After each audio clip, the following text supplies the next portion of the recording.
Welcome, everyone, to this episode of Field Notes. I'm Brad Puffer on the Medical Office Communications team at Fresenius Medical Care North America, and your host for this discussion today.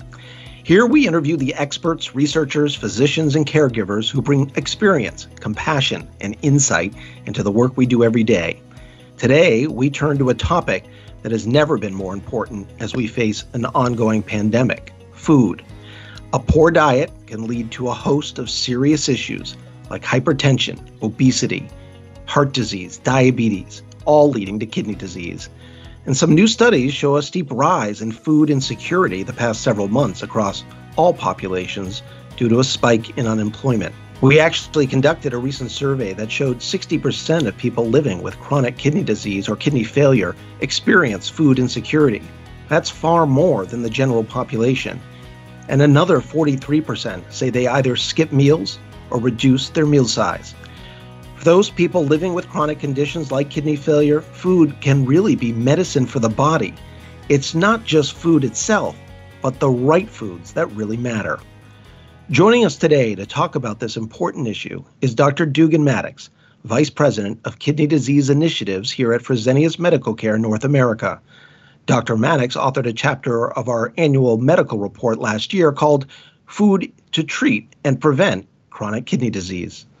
Dr. Maddux, welcome to Field Notes. Thank you, Brad. I'm glad to be here. I know this issue of both food insecurity and food as medicine is really important to you. Why are you so passionate about this? So over the past few years, I have been passionate about social determinants of health in general and food insecurity in particular, as it's become pretty clear to me how this really impacts patient outcomes. When I first started practicing nephrology, I could definitely see that a lot of the patients that I was caring for often needed medication samples or forms filled out for Social Security, or they were struggling with getting their prescriptions. And we often had local food drives and food pantries to try to help patients make ends meet. So I think I knew that this was a problem all along. But then as I stepped into this corporate role at Fresenius about 10 years ago, it really gave me an opportunity to see around the country what a big issue this is, and to talk to people and to see that social determinants of health can really have an impact on a lot of our vulnerable patients who have complex medical conditions. So in addition to that, in the last 5 to 8 years, a lot of research has shown that social determinants of health directly impact health outcomes, especially for people with chronic health conditions like chronic kidney disease. So, for example, people who are unhoused have difficulty adhering to their medications or coming to all of their appointments. People who have food insecurity have to make often difficult choices between buying food or buying their medicines. People who don't have transportation have difficulty getting to procedures and appointments. So we see poorer health outcomes just through research for people who are at risk for chronic diseases or have worse outcomes from those diseases when they have issues that impact their social determinants of health, their medication, their food insecurity. Yeah, and I can imagine that these social determinants of health are all exacerbated right now for so many people due to the loss of jobs, facing what we're all facing with this pandemic, and especially when we talk about food. Why is this food insecurity, food as medicine issue so important right now? Right. I mean, you just have to turn on the news to see the food lines. And I think just during this time where so many people are out of work, that very thin margin that a lot of people have for affording food for themselves and their family is just gone. And so we have a lot more families with food insecurity. And this is a particular issue for our very vulnerable population, people who are elderly, people who are chronically ill, who often depend on other people to bring food in or prepare food for them, or who may rely on a shelter to help provide food. And during the time of this COVID pandemic, a lot of those resources are gone. They're unable to be available for people. So many people have lost that support that they need, and it's made food insecurity a very big issue during this time. I want to step back just a bit and help us understand the difference between food insecurity and this concept of food as medicine, because we've been talking about both. How would you define the two?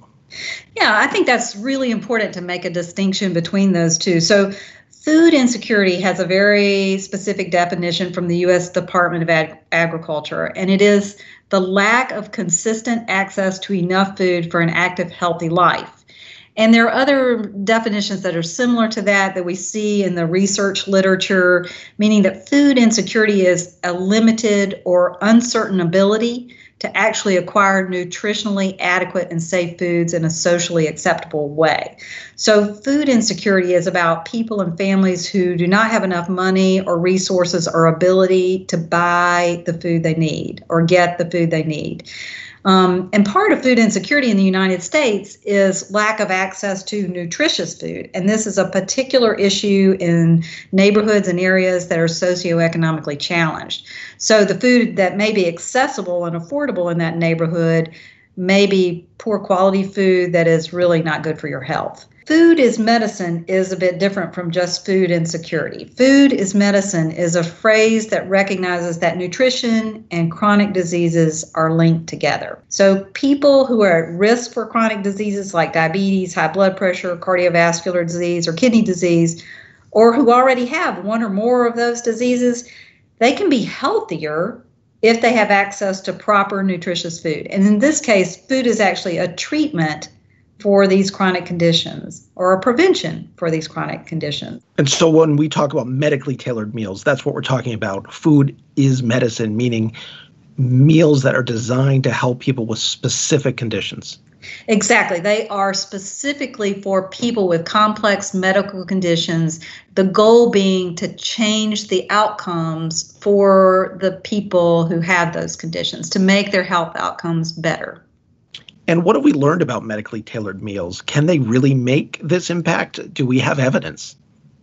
Yeah, so evidence is really important. And I think it's important just about diet and nutrition in general. So a lot of people will know that studies have been done over the last 20, 30 years around the Mediterranean diet for heart health, around the DASH diet, which is the dietary approaches to stop hypertension, which actually showed in randomized controlled trials that it improved kidney disease outcomes, heart outcomes, and lowered blood pressure.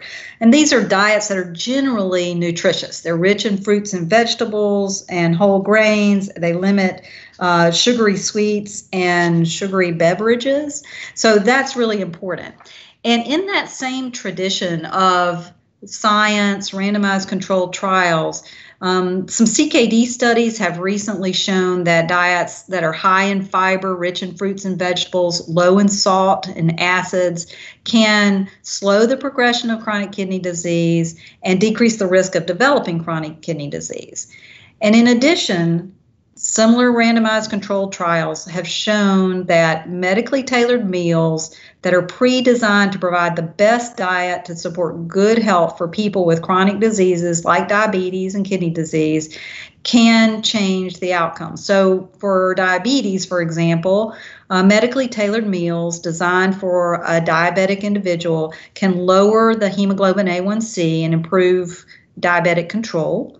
And in general, providing medically tailored meals for people with complex medical conditions reduces the emergency room visits, reduces hospitalizations, reduces admissions to skilled nursing facilities. So all of this is really important and good for patients. But it's also important in that it lowers healthcare costs. And so that is attractive and important to the payers. Well, it seems like a no-brainer, but at the same time, it's probably a lot easier to get reimbursement for a pharmaceutical than it is for a food delivery or a medically tailored meal.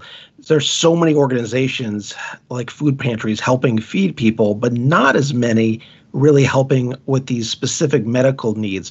What do you think the challenges are to make this concept more widespread?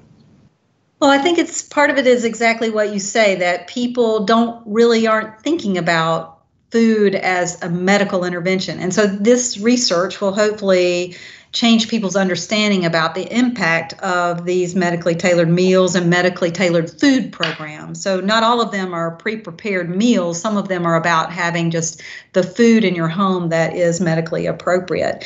But the medically tailored meal programs are pretty expensive. They require a lot of personalized care. They require a lot of nutrition and dietitian expertise. So there's a lot more professional involvement in developing the proper nutritional meal and diet for an individual person. And in addition, the medically tailored meal providers have to be in contact and share data with the prescribers, who would be the doctors, and the physician extenders who are evaluating patients and making diagnoses and documenting these chronic conditions.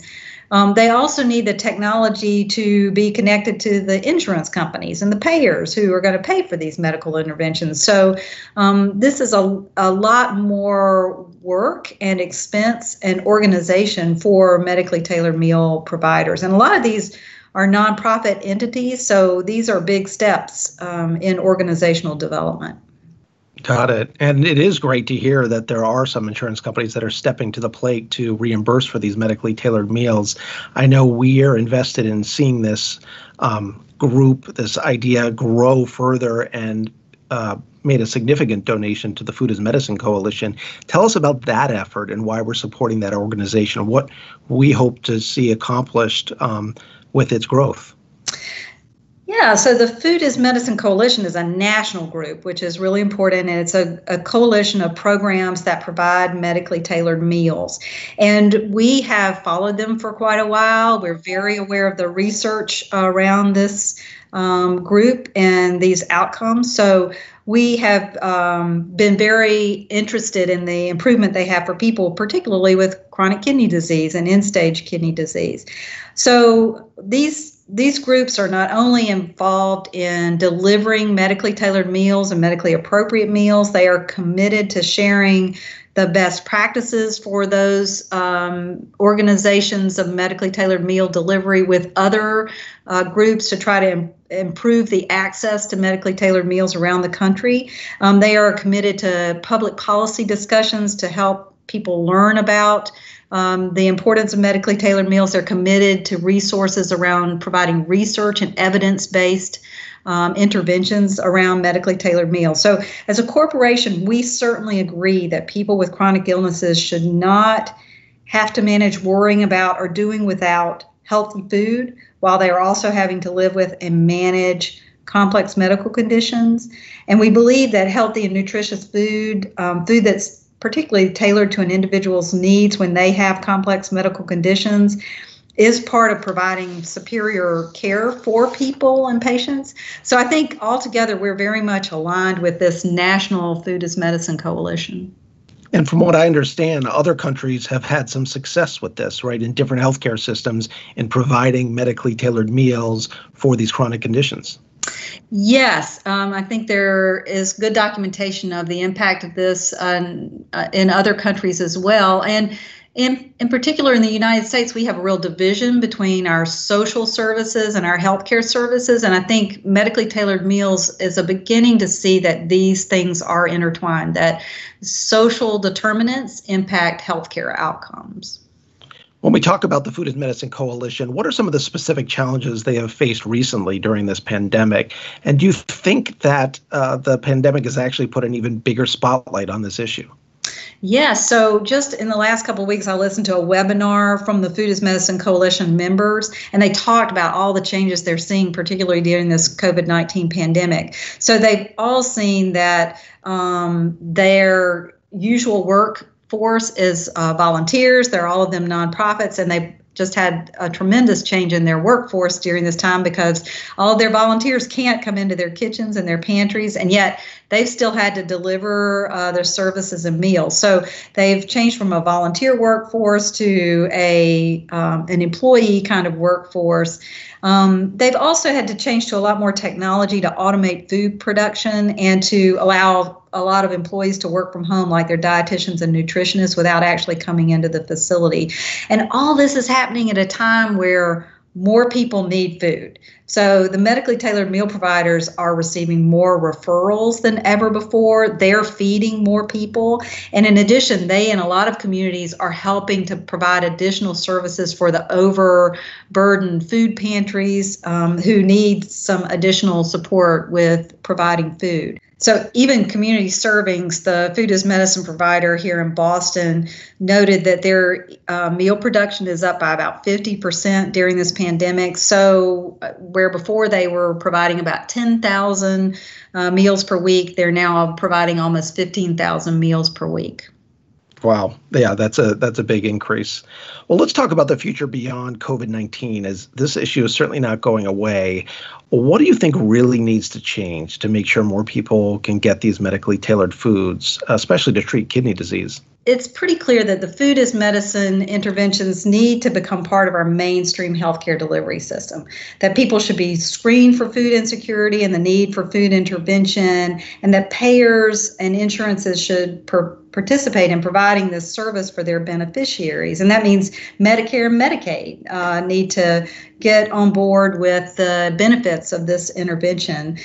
We should expect that if we're providing food as medicine interventions, we should track and measure them as part of our quality outcomes in healthcare, that we should think about healthy food and make it available just like we would think about prescription medications for people. Well, how are we working to try to better identify these issues for our patients at Fresenius Kidney Care, for example? How can we really make a difference? I think one of the big steps is what we're doing today. I mean, talking about it, having conversations about it, increasing awareness about food insecurity as an issue, efforts to engage our providers, our physicians in thinking about this issue more often.